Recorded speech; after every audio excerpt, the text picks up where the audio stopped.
So, Rolling Stone today is saying the Republicans are going to cheat because they believe the Democrats are cheating. And they have infiltrated the polling stations with their cheaters to watch over our cheaters. And they have enough higher-ups in the system to ensure that, this is my assumption, the cheaters are not fired when discovered and honest people put in place, we being the honest people. And therefore, the conclusion is that we have two populations, two constituencies, each believing the other are low-down, dirty scoundrels and are trying to make them go away. We are the honest ones who believe in democracy, don't mind losing, allowing Trump, if honestly elected, parenthesis, by the Electoral College, end parenthesis, to run the country for the next 4 years? Or will we indeed do anything to make sure he is not elected? And will they do the same to us? And this all began in 2015, never happened before. I'm sure, I am convinced this is all true. It just looks like no one wants to lose, meaning we are not a democracy in the first place. Yesterday I was listening to Forbes breaking news. University presidents face intense questioning from 2 months ago over anti-Semitism. What I could gather, it is a very tough listen, is that combating anti-Semitism means adopting Islamophobia. Quote, did such and such a teacher express sympathy for the people of Gaza? Do you hire Palestinian teachers? Do you allow Palestinian students to talk in class? End quote. One wonders, is it not possible to be sympathetic to Arabs and Jews? It does seem to me that at this point in history, with all our science and generations of the rule of reason, we have decided the human is a two-dimensional animal, the first, incapable of generalized empathy, that we all are natural-born racists who will naturally take one side in any dispute. And it is strange because we have been told that only through strict application can humans transcend, where it seems pretty certain that strict application of the religions, the big ideas, the philosophies, have all ended up with we are good and they are bad.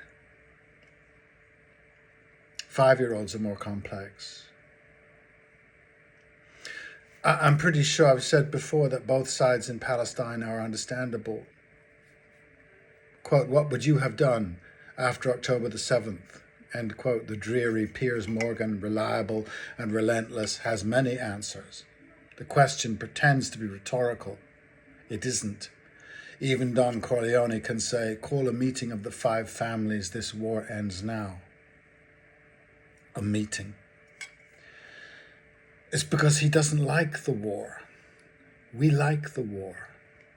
There's been a dispute about the gender of a couple of boxers in the Olympics. Why? It is unfair if one combatant is much stronger than the other. We have weight divisions in boxing, wrestling, etc. We don't put men on women's soccer teams. In Palestine, we decide to send one side massively munitions and aid to protect itself against the other side. It seems that Iran is supplying that side. My idea would be, crazy I know, to withdraw the aid from both sides and therefore force a sit-down. But we never did that, did we? Why? We decided in 1917 or 1948, certainly the bomb sellers changed their minds over 2,000 years of demonizing the Jewish people to support the good guys against the bad guys. 2 constituencies only.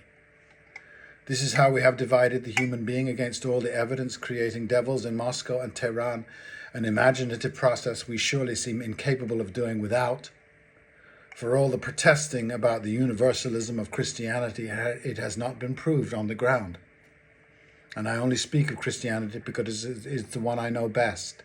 But the inherent, quote, we are good and they are not, or worse, we are good so they can't be, is there for all but the scholars to see and know. And the scholars' denial of this reality is criminal.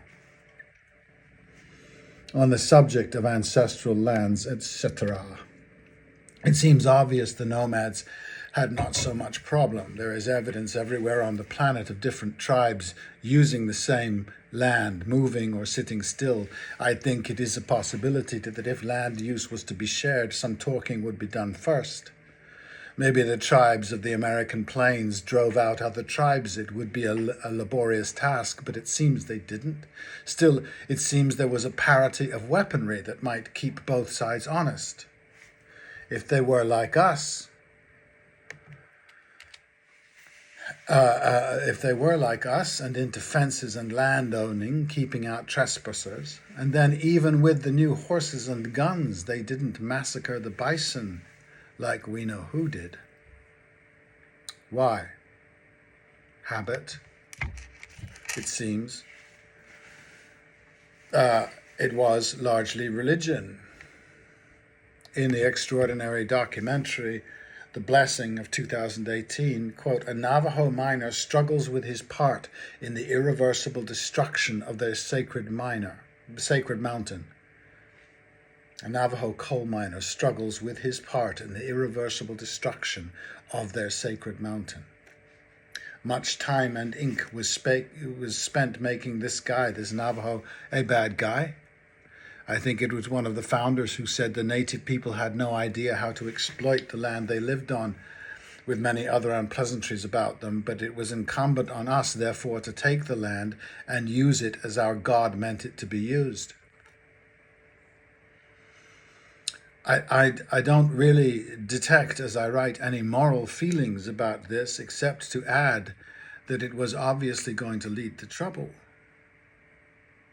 and much death, which didn't bother the founders, righteous as they saw themselves, and leads directly, it seems to me, to the wall around Gaza, that reservation.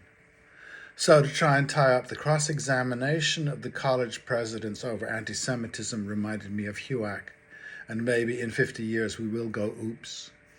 Netanyahu's speech to Congress condemning the evil of those, not him, as justification for his acts is what it is, the expression of a man of tradition and great, great injury. The disturbing part, to me, was the ovations by people not so put upon, his groupies. And it seemed to be a natural instinct to be choosing the side of goodness, to have decided that is my side, and to demonstrate my zeal and marinade in that goodness. And that is where we are, our biggest thrill, and the rest are weird or deplorable. Lastly, I'm checking if I feel zealous or marinated myself. I don't. I just feel sad, partly because the people on the street, as I encounter them, are not at all like this, and I mean from everywhere, from Kyiv to London to Arizona in the last year. I keep running into curious, fun, open people, much better at joking and storytelling than killing. It looks like habit. Maybe they outsource their dark side, ready to be tapped by whoever. And that too is habit.